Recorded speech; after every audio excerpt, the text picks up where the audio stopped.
कि एक निर्भीक, निडर, साहसी राहुल जी, अब भारत की जनता ये विश्वास पूर्वक कह सकती है कि लोकतंत्र में हमारा संविधान बना रहे। हमारे संविधान को मोदी जी अब आप नहीं हटा पाएंगे। राहुल गांधी अब आपके सामने एक दीवार के रूप में शेर गरजेगा।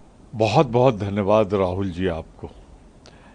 हर कांग्रेस के सांसद की, कांग्रेस जनों की यही इच्छा थी कि एक निर्भीक, निडर, साहसी और पिछले लोकसभा चुनाव में महानायक के रूप में उभरे, संसदीय प्रतिभा के धनी, 5वीं बार सांसद के रूप में लोकसभा में आने वाले राहुल जी, आप नेता विरोधी दल का पद स्वीकार करें। आपने स्वीकार कर लिया।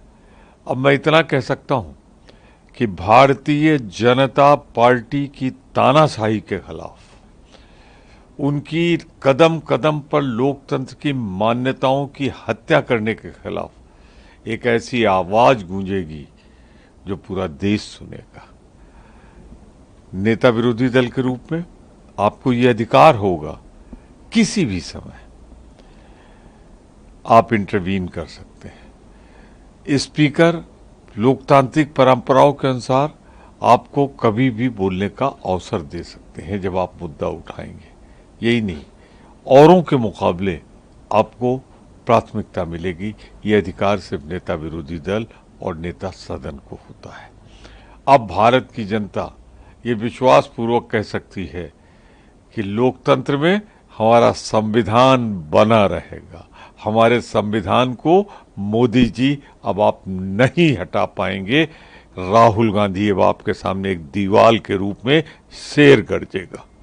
सर, स्पीकर का भी क्या रणनीति रहने वाली है आपकी? लोकतंत्र के खिलाफ प्रजातांत्रिक ढंग से हमने आवाज उठाई है और वो आवाज ये है कि अगर डिप्टी स्पीकर का पद जो परंपरागत रूप से ज्यादातर समय विपक्ष को दिया गया, आप तो खाली रखते हैं विपक्ष के पद को, या फिर आप अपने सहयोगी को दे देते, उसके खिलाफ हमने लोकतांत्रिक ढंग से स्पीकर के पद पर चुनौती देकर जनता का ध्यान खींचा है, आवाज उठाई।